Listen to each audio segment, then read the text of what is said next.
Estamos aqui em mais uma esquina de escribas. Essa esquina que tem banquinhos, né? Banquinhos para você que escreve, mas que tem dificuldade de publicar, de pôr no ar a sua escrita, para você que escreve e põe no ar a sua escrita e publica, e para o leitor e a leitora apaixonados. Então, é uma esquina, a gente traz escritores e a gente fala de quê? De livros de suas publicações. E hoje sinto a honra aqui de estar com o professor Carlos Nepomuceno, o Nepo. Ele é curador da escola Bimodais, da qual eu sou aluna. Então, é um professor que eu admiro muito e acompanho há bastante tempo.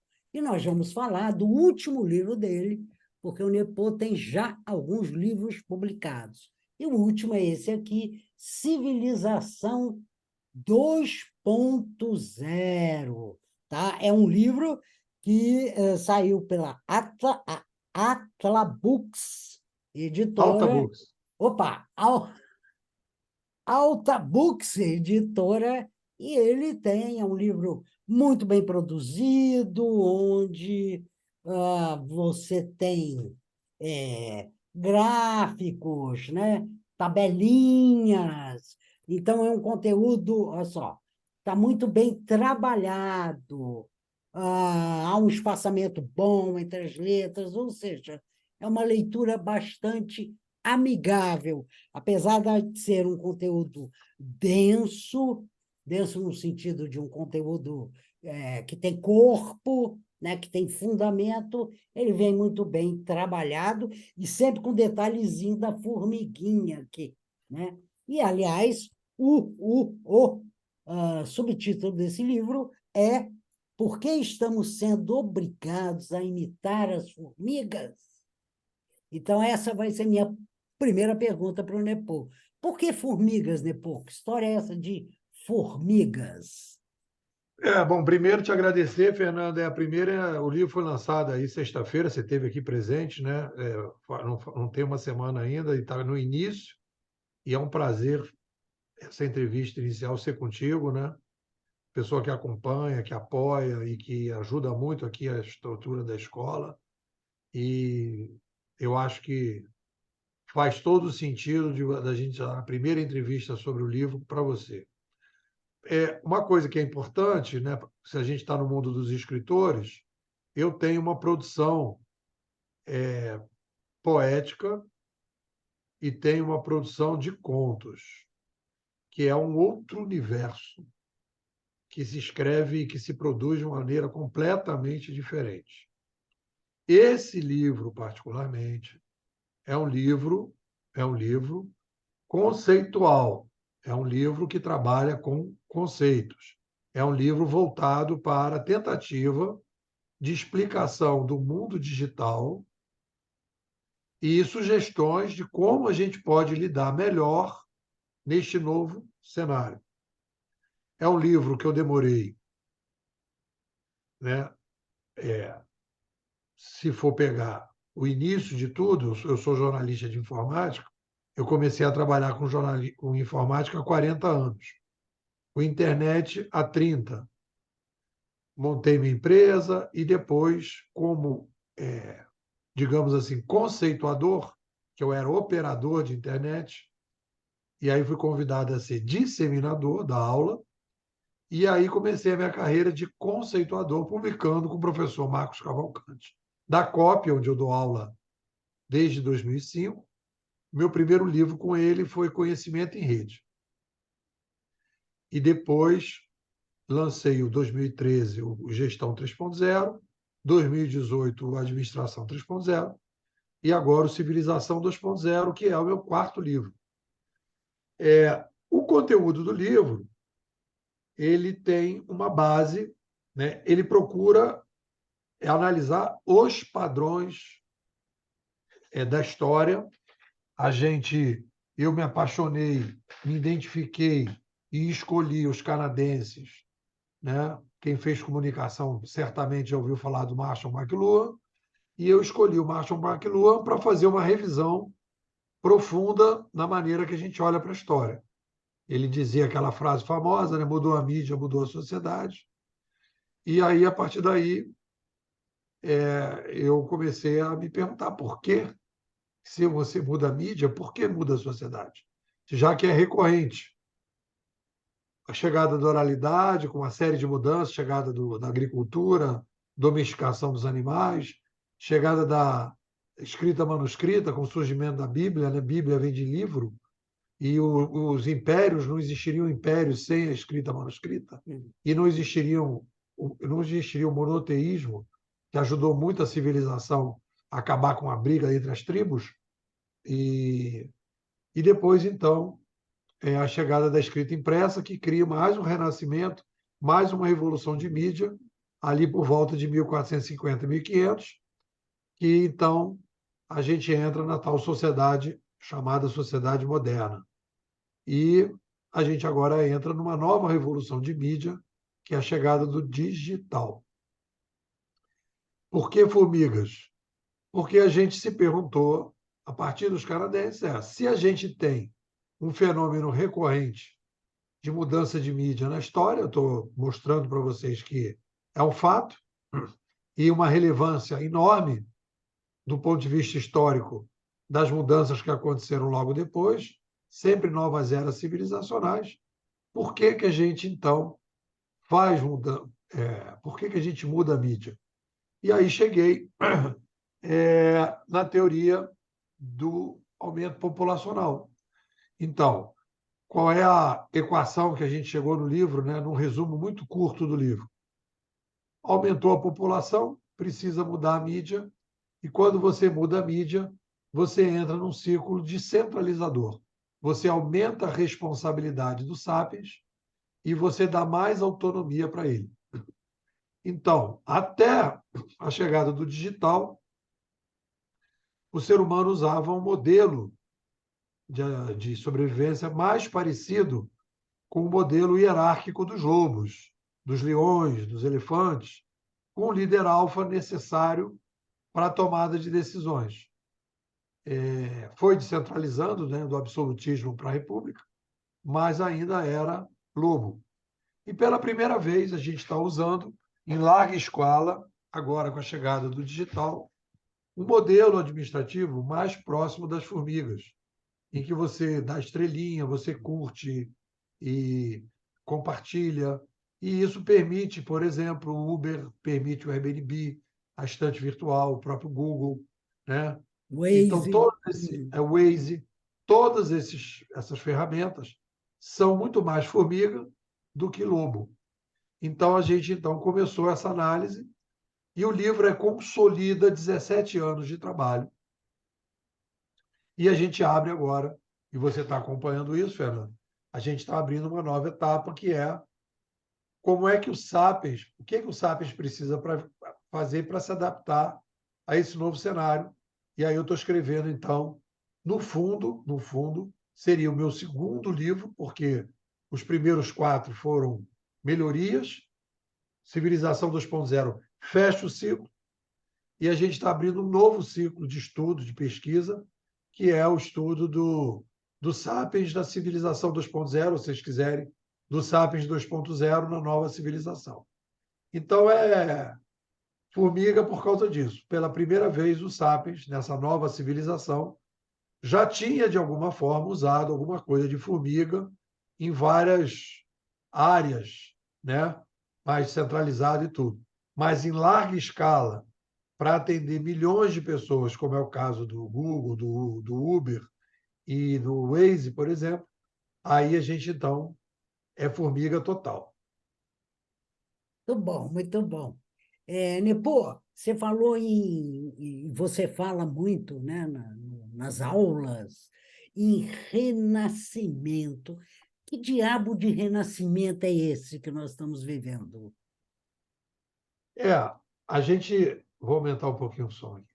Ok. O que a gente tem aqui é o seguinte: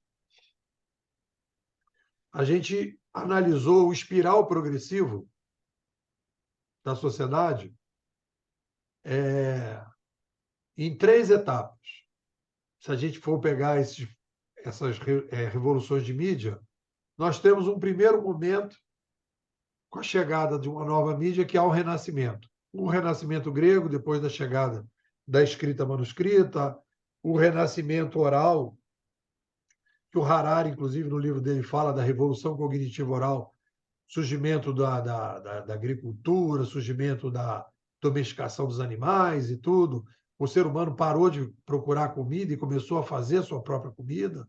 Então, foi um renascimento. Então, há renascimentos nesse espiral progressivo.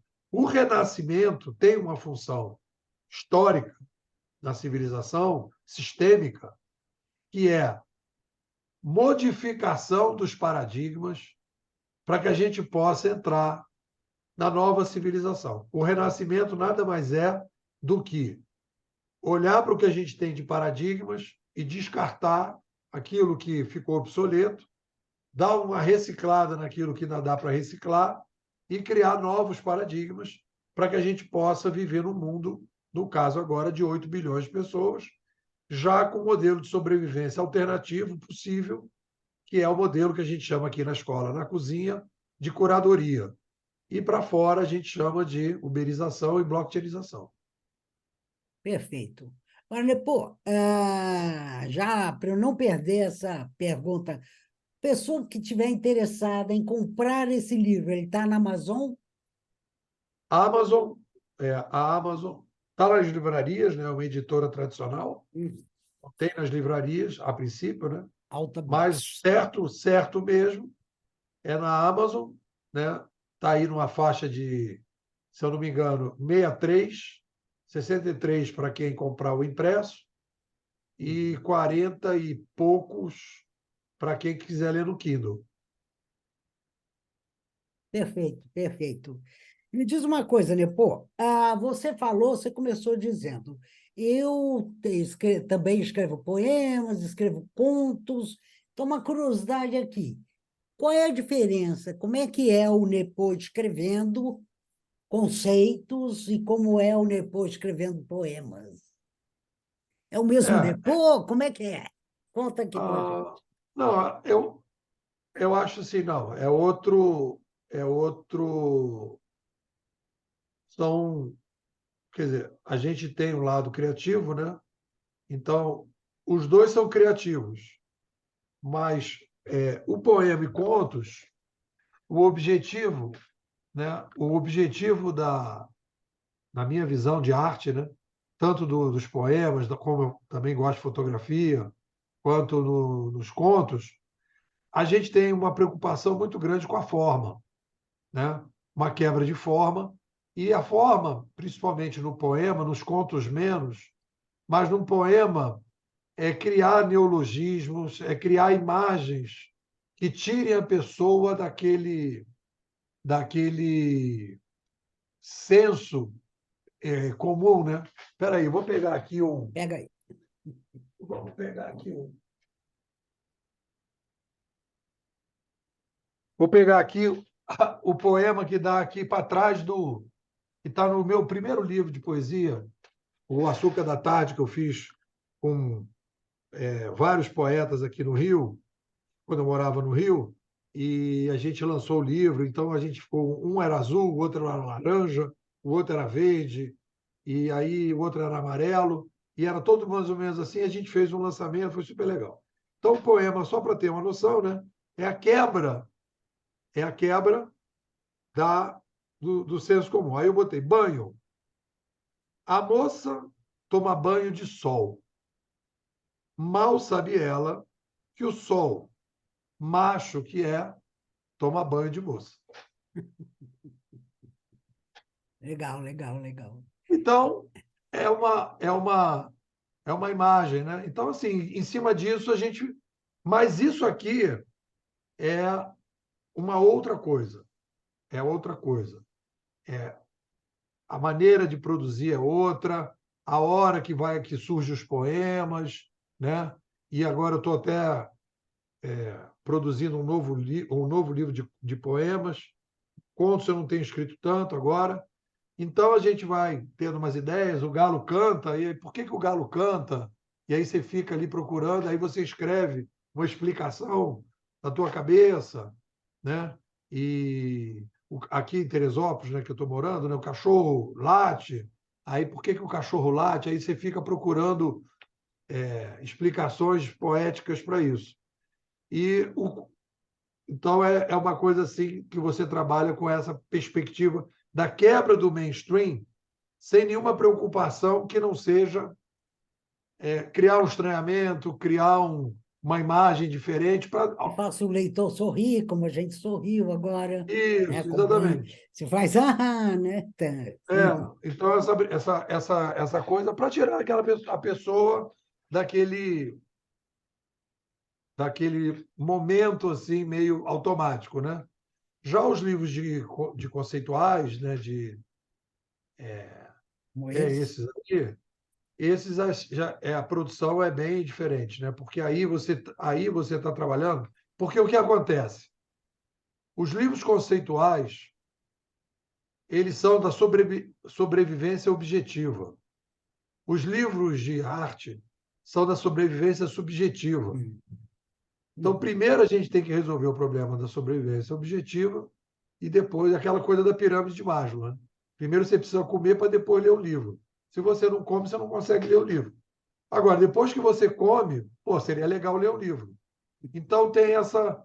Então, esses livros de conceitos são livros para ajudar a gente a viver melhor. Então, está na pirâmide de Maslow lá embaixo. Então, eles procuram explicar e ajudar as pessoas a lidar com determinado fenômeno.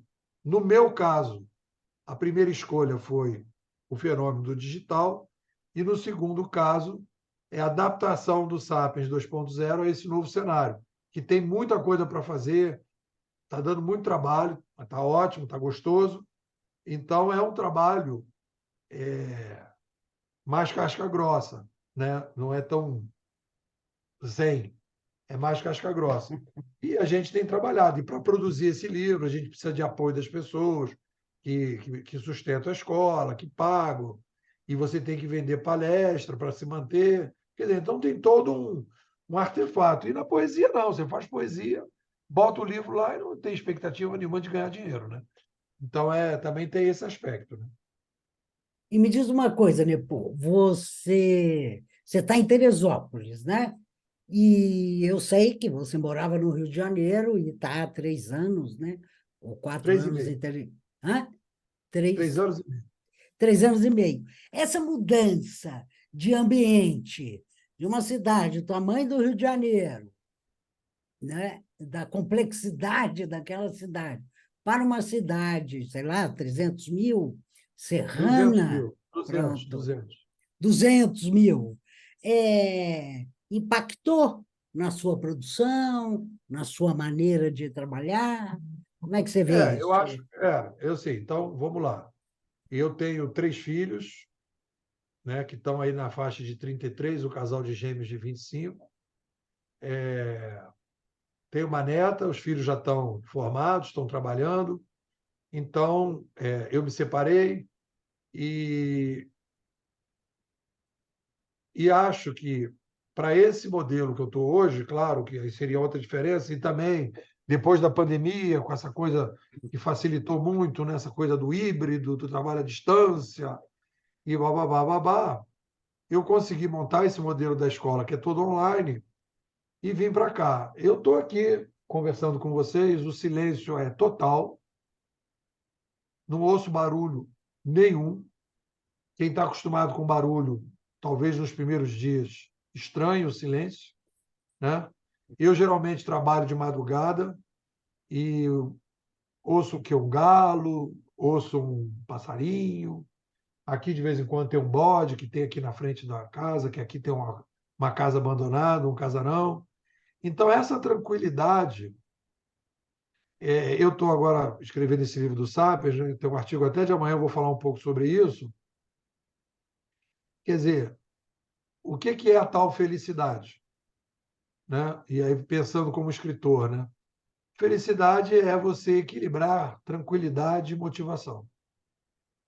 Não pode ser nem motivado demais que você fique intranquilo, e nem pode ser intranquilo demais que você perca a motivação. Então tem que ser um pouco intranquilo, um pouco tranquilo e um pouco motivado. E ir trabalhando, é como se fosse um, Bimodal, né? um joguinho, um ping-pong, né? É um ping-pong. Joga a bolinha do ping é tranquilo, joga para lá, pong é motivado. Então, aqui eu tenho uma tranquilidade muito grande, me lembra muito Teresópolis.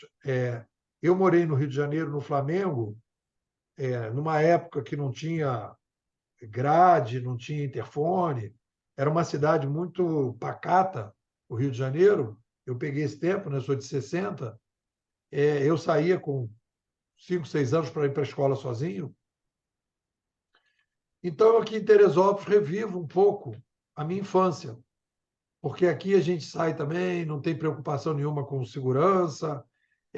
Aos poucos você vai cumprimentando todo mundo, sabendo o nome de todo mundo que você faz compra, aí cria as brincadeiras. É um ambiente que a gente não percebe o quanto é importante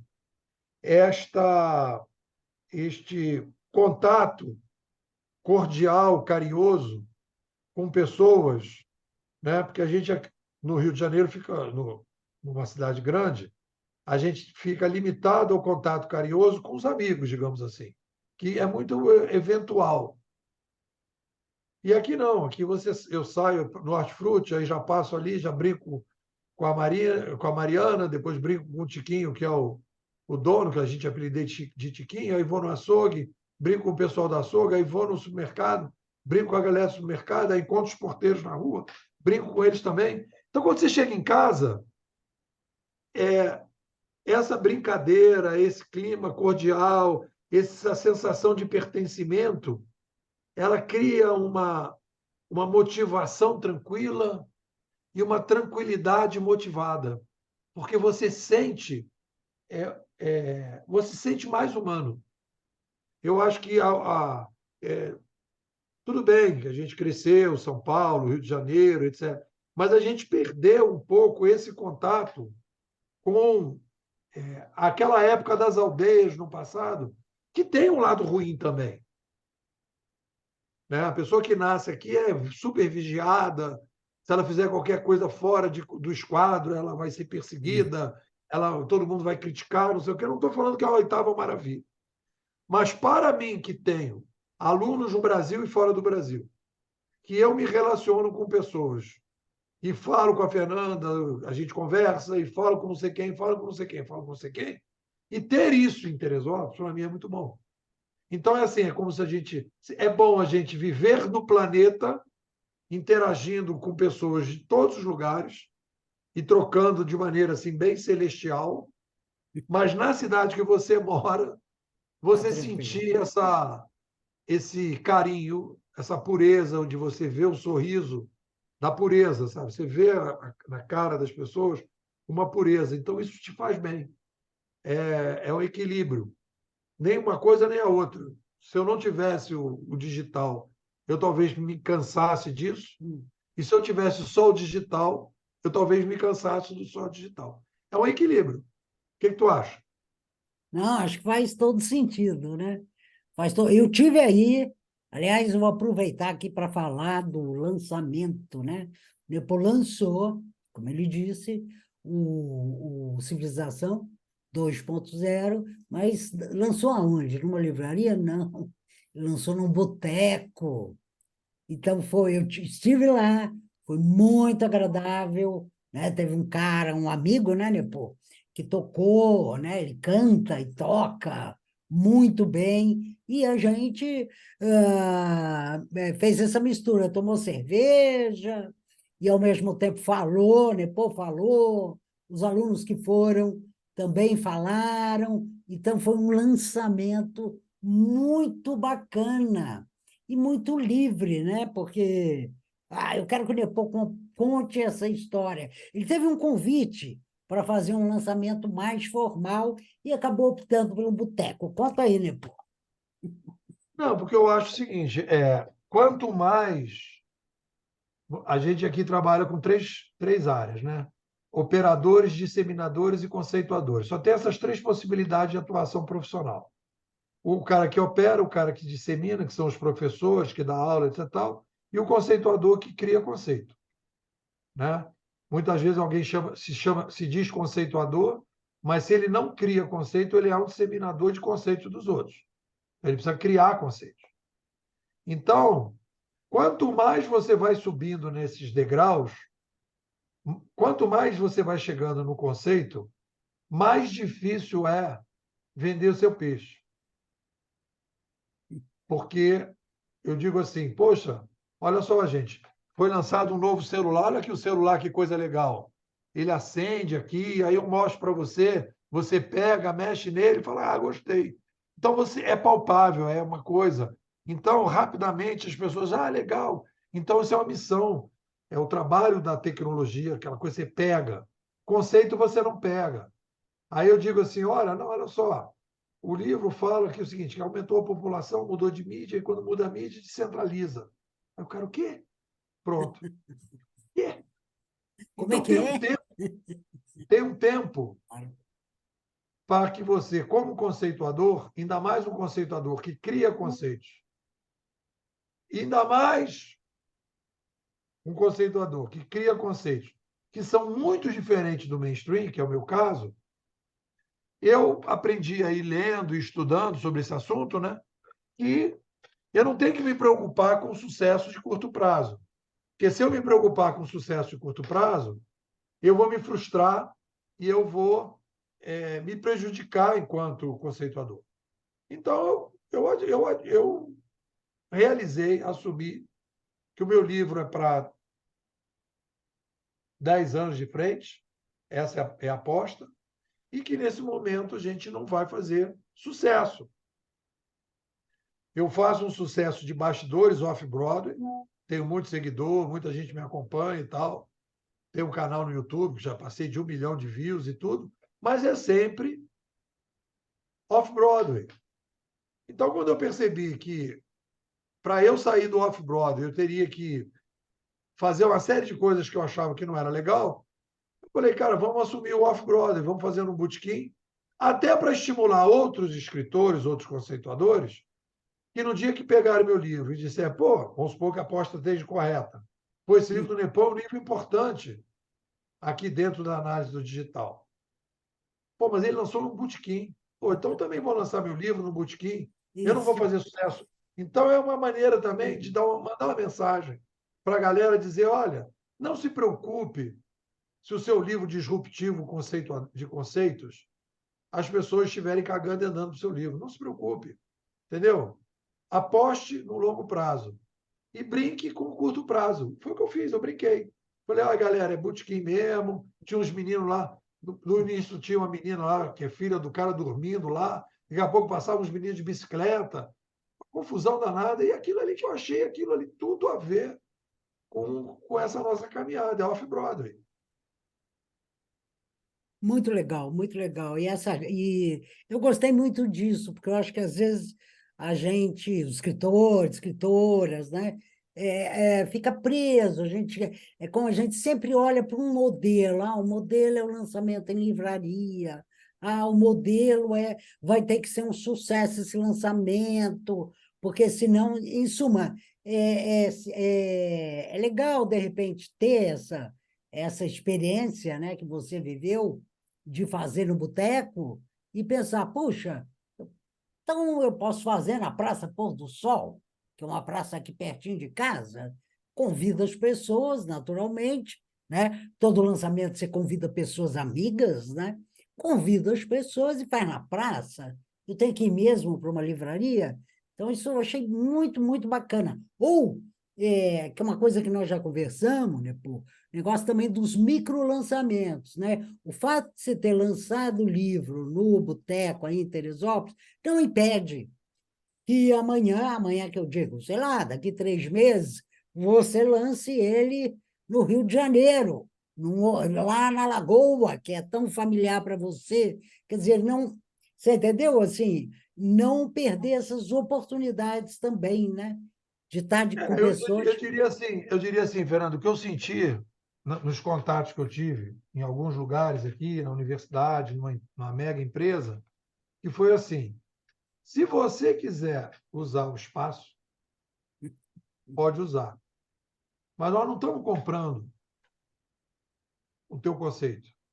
Eu não estou dizendo, olha, isso aqui é muito bom, É, ou hum, vocês hum, precisam ouvir isso aqui porque eu hum. acho que vai ajudar, etc. Então, eu acho que isso é importante para o escritor, né? Então, assim, aí o cara faz um esforço gigantesco para botar uma opção de gente e tal, e se descaracteriza, né? Então, eu acho o seguinte, eu acho que se o material é bom, e eu acho que é bom, eu aposto nisso, porque eu estudo isso há muitos anos e leio tudo que já saiu aí de digital de relevante, eu já li, né? Então, eu acho assim, é um milkshake de muita coisa boa. Então, eu acho ele muito bom. Então, cara, eu acho bom, acho que no longo prazo vai ficar. Então, vamos deixar o tempo passar e vamos brincar enquanto isso, né?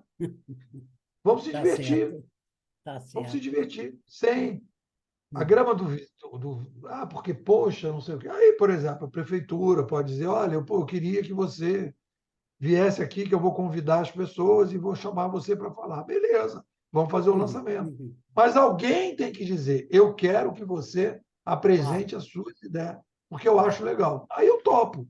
Mas para eu ficar fingindo para os outros que eu estou fazendo sucesso, cara, não preciso mais disso. Já estou com idade suficiente para abrir mão dessas coisitas. Muito bom, muito bom. Olha, eu vou aqui depois, embaixo, no YouTube, na descrição, eu vou colocar o canal, vou colocar seu canal YouTube, né? E também vou colocar o endereço do seu blog, para as Vou pessoas, botar né? Diga, isso, legal. né? Para que as pessoas tenham acesso a isso. E lembrando, o livro está na Amazon, é um livro que eu recomendo muito, muito. Eu li, né? É um conteúdo que eu, de uma certa maneira, já conhecia, né? Porque tudo isso foi trabalhado, vem sendo trabalhado nas aulas, na escola, que é pelo WhatsApp, é uma escola muito interessante, né? Mas esse livro, ele é muito claro, ele dá um laço, né? Você começa e aí ele é como se ele fecha o laço do que ele está discutindo. Aí você vai compreender com certeza. Ah, entendi por que que a gente tem que imitar, por que que eu estou sendo, ou a espécie está sendo obrigada a imitar as formigas. Tem uma Esse coisa que eu acho que é é civilização interessante, 2.0. Diga. eu acho que é interessante, que é o seguinte, que aí falando do livro, até você comentou, e eu estou procurando nesse próximo melhorar um pouco essa situação, que normalmente os livros dos autores,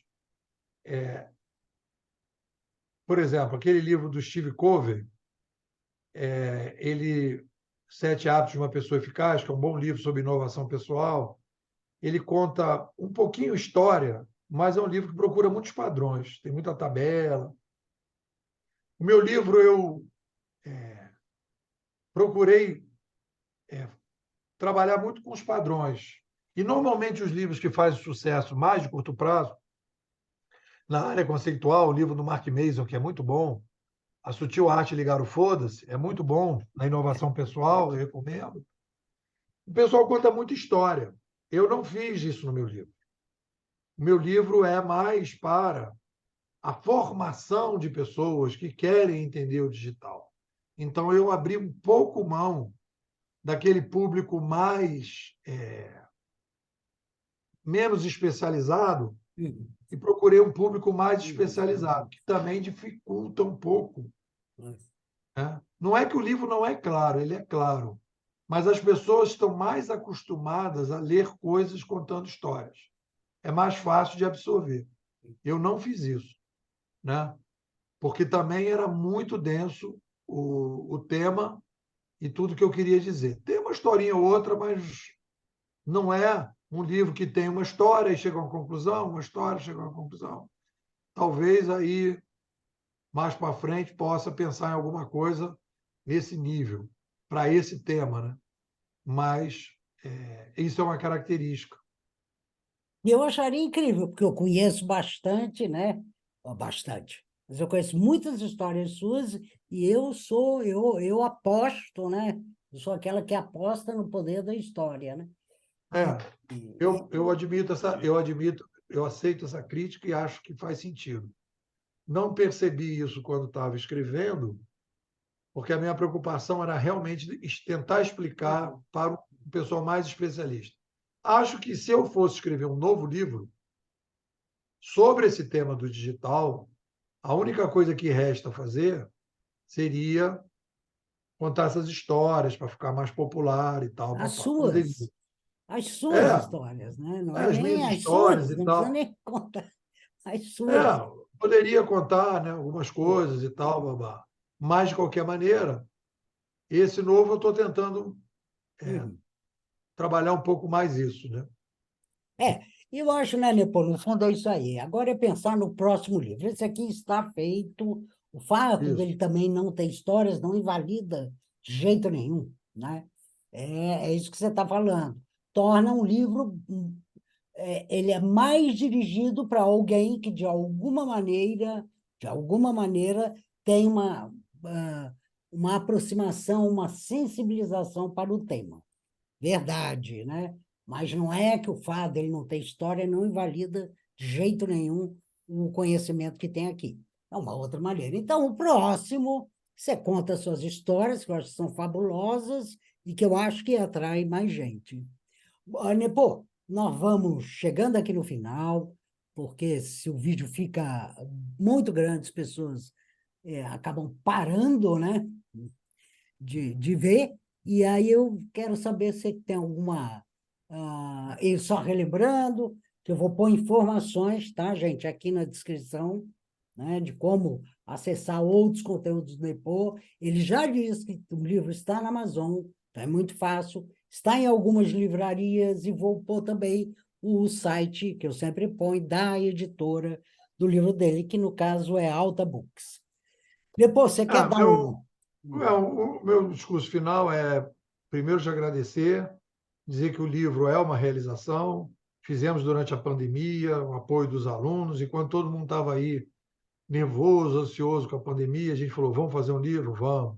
Aí sentamos, fizemos livro, etc, etc. Então, são 17 anos de trabalho, teve mestrado, teve doutorado, tem mais de 500 projetos na internet, tem aí essa experiência de aula, muita palestra.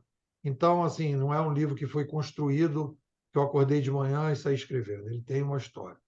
Se o pessoal tiver interesse, né, de conhecer a escola e de entrar para a escola e de acompanhar o desenvolvimento desse novo livro, aí eu vou deixar meu zap, que é o 21 99608 6422, vou repetir, 21 99608 6422. Me manda um zap, falei, pô, me dá mais detalhes aí, como é que não é, como é que eu faço, o que, que eu melhoro na minha vida por causa disso. Aí eu explico direitinho e a gente segue em frente. É isso, Pronto, querida. Muito obrigado. tá ótimo. Eu vou pôr também aqui embaixo Tá o bom. zap do Nepo aí, para quem quiser, né, chegar mais perto. Eu acho que vale a pena. Quem quiser chegar mais perto. Bom, gente, então, ó, foi maravilhoso estar aqui com o Nepo, né? Curador da escola Bimodais, e vários escritor, poeta, flautista, aí tem muita coisa, né? Nós não falamos aqui, né? Cidadão agora de Teresópolis, e, e esse é o Esquina de Escribas. Se você gostou, põe o polegar aí, ok?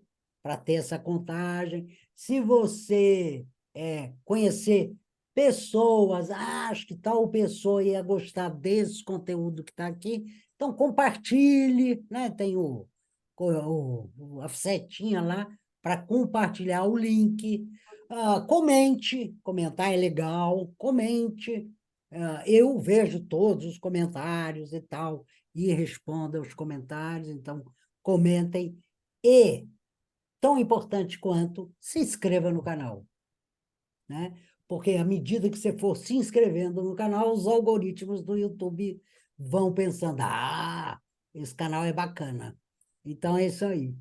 E, Nepo, muito, muito honrada com a sua presença aqui. Tchau, tchau. Obrigado. Tchau, querido. Tchau, tchau, tchau.